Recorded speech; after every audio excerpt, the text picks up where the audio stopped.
ಮಂಡ್ಯ ಜಿಲ್ಲೆಯ ಕೆಆರ್ಪೇಟೆ ತಾಲೂಕಿನ ಕಿಕ್ಕೇರಿ ಹೋಬಳಿಯ ಕೋಡಿಮಾರನಹಳ್ಳಿ ಗ್ರಾಮದ ಸತ್ಯಪ್ಪರವರಿಗೆ ಸೇರಿದ 2 ಲಕ್ಷಕ್ಕೂ ಹೆಚ್ಚು ಬೆಲೆ ಬಾಳುವ 11 ಕುರಿ ಹಾಗೂ ಅಕ್ಕಿ ಹೆಬ್ಬಾಳು ಹೋಬಳಿಯ ಗುಡಗನಹಳ್ಳಿ ಗ್ರಾಮದ ದೇವರಾಜು ಅವರಿಗೆ ಸೇರಿದ 2,50,000ಕ್ಕೂ ಹೆಚ್ಚು ಬೆಲೆ ಬಾಳುವ 13 ಕುರಿಗಳನ್ನು ಗುರುವಾರ ತಡರಾತ್ರಿ ಕಳ್ಳತನ ಮಾಡಲಾಗಿದೆ. ಘಟನೆ ಕುರಿತು ಮಾತನಾಡಿದ ಸಂಕಷ್ಟಕ್ಕೆ ಸಿಲುಕಿರುವ 2 ಕುಟುಂಬಗಳು ನಮ್ಮ ಪೂರ್ವಜರ ಕಾಲದಿಂದಲೂ ಸಾಲ ಮಾಡಿ ಕುರಿ ಸಾಗಾಣಿಕೆಯನ್ನ ಅವಲಂಬಿಸಿ ಜೀವನ ಸಾಗಿಸ್ತಾ ಇದ್ದೇವೆ. ಆದರೆ ಲಕ್ಷಾಂತರ ಬೆಲೆ ಬಾಳುವ ಕುರಿಗಳನ್ನ ಯಾರೋ ಕಳ್ಳರು ಕಳ್ಳತನ ಮಾಡಿದ್ದಾರೆ. ಈ ಕಾಯಕವನ್ನೇ ಅವಲಂಬಿಸಿ ಜೀವನ ಸಾಗಿಸ್ತಾ ಇದ್ದ ನಮ್ಮ ಕುಟುಂಬ ಘಟನೆಯಿಂದ ತೀವ್ರ ಸಂಕಷ್ಟಕ್ಕೆ ಸಿಲುಕಿದ್ದೇವೆ. ಹಾಗಾಗಿ ನಮ್ಮ ಜೀವನದ ಆಧಾರಗಳಾದ ರಾಸುಗಳನ್ನ ಪತ್ತೆ ಹಚ್ಚುವ ಮೂಲಕ ಕಾರಣಕರ್ತರಾದ ವ್ಯಕ್ತಿಗಳನ್ನ ಬಂಧಿಸಿ ಸೂಕ್ತ ಕ್ರಮ ಕೈಗೊಂಡು ನಮಗೆ ಸೂಕ್ತ ನ್ಯಾಯ ಒದಗಿಸಿಕೊಡಿ ಎಂದು ಗೋಳಾಡ್ತಾ ಇದ್ದಾರೆ.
ಹೋಬಳಿ ಆಲಂಬಡಿಕಲ್ ಪಂಚಾಯತಿ ಗುಡಗನಹಳ್ಳಿ ಗ್ರಾಮ.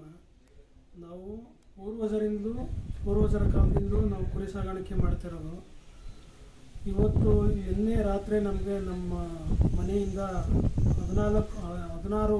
16 ಕುರಿ ಇದ್ದು ಸಾಲ ಮಾಡಿ ಹೆಂಗೋ ಕುರಿ ಸಾಕಾಣಿಕೆ ಮಾಡಿದ್ದು. ಅದರಲ್ಲಿ ಒಂದು 7 ಟಗರು ಒಳ್ಳೆ ಟಗರಿದ್ದು. ಆ ಟಗರುಗಳು ಸಮೇತ ಒಟ್ಟು 13 ಕುರಿ ಕಿಡಿಗೋಡಿಗಳು ಹೊತ್ಕೊಂಡು ಹೋಗಿದ್ದಾರೆ. ಯಾರು ಅಂತ ಗೊತ್ತಿಲ್ಲ. ನಿಜವಾದ ನಮಗೆ ಅದೇ ಆರಂಭ ಆಗಿತ್ತು. ಇದನ್ನು ನೆನೆಸ್ಕೊಂಡ್ರೆ ನಿಜವಾದ ನನಗೆ ಏನು ಮಾತಾಡಬೇಕು ಅಂತ ಗೊತ್ತಾಗ್ತಿಲ್ಲ. ನಾವು ತುಂಬ ಬಡವರು, ಆದರೆ ಕಿಡಿಗೇಡಿಗಳು ಈ ರೀತಿ ಮಾಡಿದ್ದಾರೆ. ಇನ್ನು 3 ಕುರಿ ಬಿಟ್ಟು ಇನ್ನು 13 ಕುರಿ ಹೊತ್ಕೊಂಡು ಹೋಗಿದ್ದಾರೆ. ಸುಮಾರು ಇಲ್ಲ ಅಂದರೂ ಏನಿಲ್ಲ ಅಂದರೂ ಒಂದು 2-2.5 ಲಕ್ಷ ನಮಗೆ ಹಾನಿ ಆಗೈತೆ. ಈ ಮುಖಾಂತರ ಕೇಳ್ಕೊತಾ ಇದ್ದೀನಿ, ದಯವಿಟ್ಟು ನಮಗೆ ಪರಿಹಾರ ಕೊಡಿ, ನಮಗೆ ನ್ಯಾಯ ಒದಗಿಸ್ಕೊಡಿ ಅಂತ ಪೊಲೀಸ್ ಮೆಟ್ಲು ಹತ್ತಿದ್ದೀವಿ. ಅವರಲ್ಲೂ ಬೇಡ್ಕೊಂಡಿದ್ದೀವಿ. ಅವರು ವಿಚಾರಣೆ ಮಾಡ್ತೀವಿ ಅಂತ ಹೇಳಿದ್ದಾರೆ. ನಮಗೆ ದಯವಿಟ್ಟು ಈ ಮೂಲಕ ನಮಗೆ ನ್ಯಾಯ ಒದಗಿಸ್ಕೊಡಿ ಅಂತ ಕೇಳ್ತಿದ್ದೀನಿ.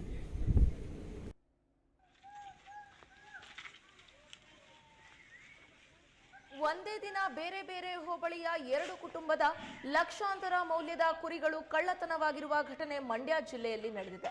ಹೌದು, ಮಂಡ್ಯ ಜಿಲ್ಲೆಯ ಕೆಆರ್ಪೇಟೆ ತಾಲೂಕಿನ ಕಿಕ್ಕೇರಿ ಹೋಬಳಿಯ ಕೋಡಿಮಾರನಹಳ್ಳಿ ಗ್ರಾಮದ ಸತ್ಯಪ್ಪರ್ ಅವರಿಗೆ ಸೇರಿದ 2 ಲಕ್ಷಕ್ಕೂ ಹೆಚ್ಚು ಬೆಲೆ ಬಾಳುವ 11 ಕುರಿ ಹಾಗೂ ಅಕ್ಕಿ ಹೆಬ್ಬಾಳು ಹೋಬಳಿಯ ಗುಡಗನಹಳ್ಳಿ ಗ್ರಾಮದ ದೇವರಾಜು ಅವರಿಗೆ ಸೇರಿದ 2,50,000ಕ್ಕೂ ಹೆಚ್ಚು ಬೆಲೆ ಬಾಳುವ 13 ಕುರಿಗಳನ್ನು ಗುರುವಾರ ತಡರಾತ್ರಿ ಕಳ್ಳತನ ಮಾಡಿರುತ್ತಾರೆ. ಈ ಘಟನೆ ಕುರಿತು ಮಾತನಾಡಿದ ಸಂಕಷ್ಟಕ್ಕೆ ಸಿಲುಕಿರುವ 2 ಕುಟುಂಬಗಳು, ನಮ್ಮ ಪೂರ್ವಜರ ಕಾಲದಿಂದಲೂ ಸಾಲ ಮಾಡಿ ಕುರಿ ಸಾಗಾಣಿಕೆಯನ್ನ ಅವಲಂಬಿಸಿ ಜೀವನ ಸಾಗಿಸ್ತಾ ಇದ್ದೇವೆ. ಆದ್ರೆ ಲಕ್ಷಾಂತರ ಬೆಲೆ ಬಾಳುವ ಕುರಿಗಳನ್ನ ಯಾರೋ ಕಳ್ಳತನ ಮಾಡಿದ್ದಾರೆ. ಈ ಕಾಯಕವನ್ನೇ ಅವಲಂಬಿಸಿ ಜೀವನವನ್ನ ಸಾಗಿಸ್ತಾ ಇದ್ದೇವೆ. ಈ ಒಂದು ಘಟನೆಯಿಂದ ನಮ್ಮ ಕುಟುಂಬ ತೀವ್ರ ಸಂಕಷ್ಟಕ್ಕೆ ಸಿಲುಕಿದೆ.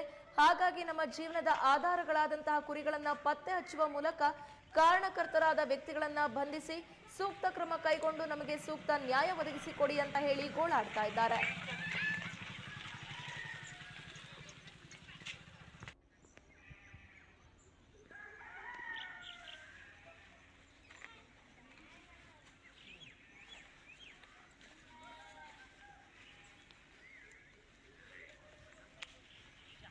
ಕಣತೆ ನೀನು